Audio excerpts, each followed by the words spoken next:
ಹಿಂದೂಗಳ ಪ್ರಮುಖ ಹಬ್ಬಗಳಲ್ಲೊಂದಾದ ಮಹಾಶಿವರಾತ್ರಿ ಇನ್ನೇನು ಸದ್ಯದಲ್ಲೇ ಬರಲಿದೆ. ಕೈಲಾಸವಾಸಿ ಶಿವನಿಗೆ ಶಿವರಾತ್ರಿ ಅತ್ಯಂತ ಪ್ರಿಯವಾದ ದಿನ. ಶಿವರಾತ್ರಿಯಂದು ತನ್ನನ್ನು ಪೂಜಿಸುವ ಭಕ್ತರಿಗೆ ವಿಶೇಷವಾಗಿ ಅನುಗ್ರಹ ನೀಡೋದಾಗಿ ಸ್ವತಃ ಶಿವನೇ ಪಾರ್ವತಿಯಲ್ಲಿ ತಿಳಿಸಿದ್ದಾನೆ ಎನ್ನುತ್ತೆ ಶಿವಪುರಾಣ. ಮಹಾಶಿವರಾತ್ರಿಯಂದು ಬಿಲ್ವಪತ್ರೆಯನ್ನು ಶಿವಲಿಂಗದ ಮೇಲಿಟ್ಟು ಪೂಜಿಸಿದರೆ ಒಂದು ಯಾಗ ಮಾಡಿದ ಫಲ ನಮಗೆ ದೊರೆಯುತ್ತದೆ ಎಂದು ಹೇಳ್ತಾರೆ. ಅಲ್ಲದೆ ಶಿವರಾತ್ರಿಯ ಆಚರಣೆಗೆ ವೈಜ್ಞಾನಿಕ ಕಾರಣಗಳು ಸಹ ಇದೆ. ಹೀಗೆ ಹಿಂದೂಗಳ ಪ್ರಮುಖ ಹಬ್ಬಗಳಲ್ಲಿ ಒಂದಾದ ಮಹಾಶಿವರಾತ್ರಿಯ ಆಚರಣೆಗೆ ಅನೇಕ ಕಥೆಗಳನ್ನು ಹೊಂದಿಕೊಂಡಿದೆ. ಶಿವನು ಪಾರ್ವತಿ ದೇವಿಯನ್ನ ವಿವಾಹವಾದ ದಿನವೇ ಮಹಾಶಿವರಾತ್ರಿ ಎಂದು ಹೇಳಲಾಗುತ್ತದೆ. ಅಲ್ಲದೆ ದೇವತೆಗಳು ಮತ್ತು ಹಸುರರ ನಡುವೆ ಸಮುದ್ರಮಂಥನ ನಡೆದು ವಿಷ ಉದ್ಭವವಾದಾಗ ಅದನ್ನ ಶಿವ ಕುಡಿದ.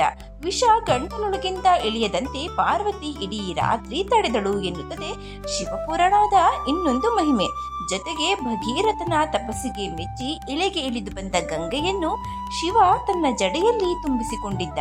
ಇದರಿಂದ ವಿಚ್ಛಿನ್ನನಾದ ಭಗೀರಥ ಗಂಗೆಯನ್ನ ಭೂಮಿಗೆ ಹರಿಸುವಂತೆ ಶಿವನನ್ನ ಪ್ರಾರ್ಥಿಸಿದ. ಆತನ ಭಕ್ತಿಗೆ ಮೆಚ್ಚಿ ನಮ್ಮ ಶಿವ ಗಂಗೆಯನ್ನ ಹರಿಯಬಿಟ್ಟಿದ್ದು ಸಹ ಇದೇ ಶಿವರಾತ್ರಿಯ ದಿನ ಎನ್ನುತ್ತದೆ ಪುರಾಣ.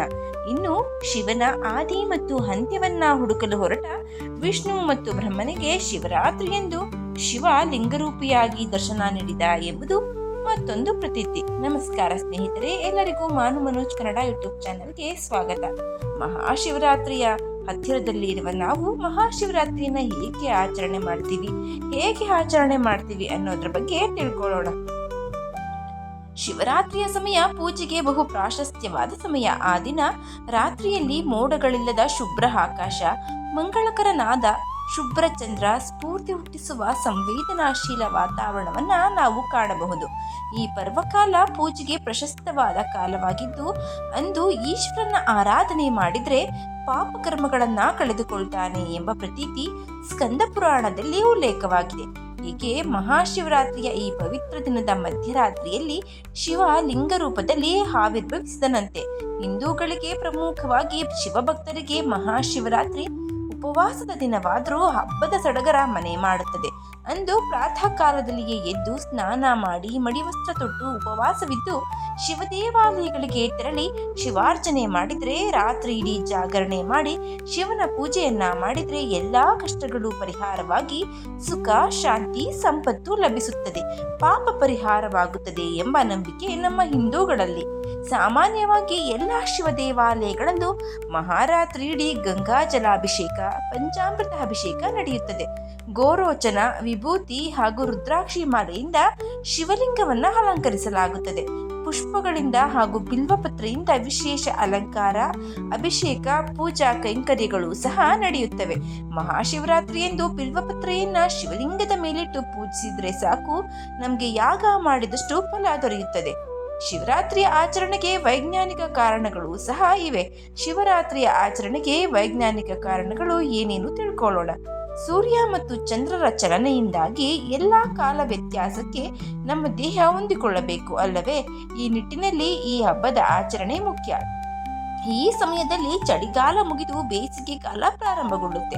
ಅಂದರೆ ಈ ದಿನದಂದು ಚಳಿಗಾಲ ಉತ್ತುಂಗದಲ್ಲಿದ್ದು ಕೃಷ್ಣ ಪಕ್ಷದ ಕೊನೆಯ ದಿನವೂ ಆಗಿರುತ್ತದೆ. ಈ ದಿನದಲ್ಲಿ ಸೂರ್ಯನ ಶಾಖ ಕಡಿಮೆಯಾಗಿರುತ್ತದೆ ಮತ್ತು ಚಂದ್ರನ ಪ್ರಕಾಶವು ಕ್ಷೀಣಿಸಿರುತ್ತದೆ. ನಮ್ಮ ಪೂರ್ವಜರು ಇದನ್ನೆಲ್ಲ ಅರಿತು ಹಬ್ಬ ದಿನಗಳನ್ನ ಆಚರಣೆ ಮಾಡ್ತಾ ಇದ್ರು. ಇನ್ನು ಈ ದಿನದಂದು ನಾವು ಮಾಡುವ ಶಿವನ ಪೂಜೆ, ಉಪವಾಸ ನಮಗೆ ತುಂಬಾ ಉಪಯುಕ್ತ. ಅಂದು ಪರಶಿವನಿಗೆ ನೀರಿನ ಅಭಿಷೇಕ, ಬಿಲ್ವಪತ್ರೆಯ ಪೂಜೆ ಮಾಡ್ತೀವಿ. ಬಿಲ್ವಪತ್ರೆಯಲ್ಲಿ ಉಸಿರಾಟದ ತೊಂದರೆಯನ್ನ ನಿವಾರಿಸೋ ಗುಣವಿದೆ. ಬಿಲ್ವವನ್ನ ಲಿಂಗದ ಮೇಲೆ ಹಾಕುವಾಗ ಅದರ ವಾಸನೆ ನಮ್ಮ ದೇಹದ ಒಳಗೆ ಹೋಗೋದು. ಶಿವನ ಲಿಂಗವು ಕಲ್ಲಿನದಾಗಿದ್ದು ಅದರ ಮೇಲೆ ನೀರನ್ನ ಸುರಿಯೋದ್ರಿಂದ ಬಹಳಷ್ಟು ಶಕ್ತಿ ಹೊರಹೊಮ್ಮುತ್ತೆ. ಅದೊಂದು ವಿಶಿಷ್ಟ ಕಲ್ಲಿನಿಂದ ಮಾಡಿದ ಲಿಂಗವಾಗಿರುತ್ತದೆ. ಜೊತೆಗೆ ಪೂಜಿಸುವ ದೇಗುಲವನ್ನ ವಾಸ್ತುವಿನ ಪ್ರಕಾರ ಕಟ್ಟಿರ್ತಾರೆ.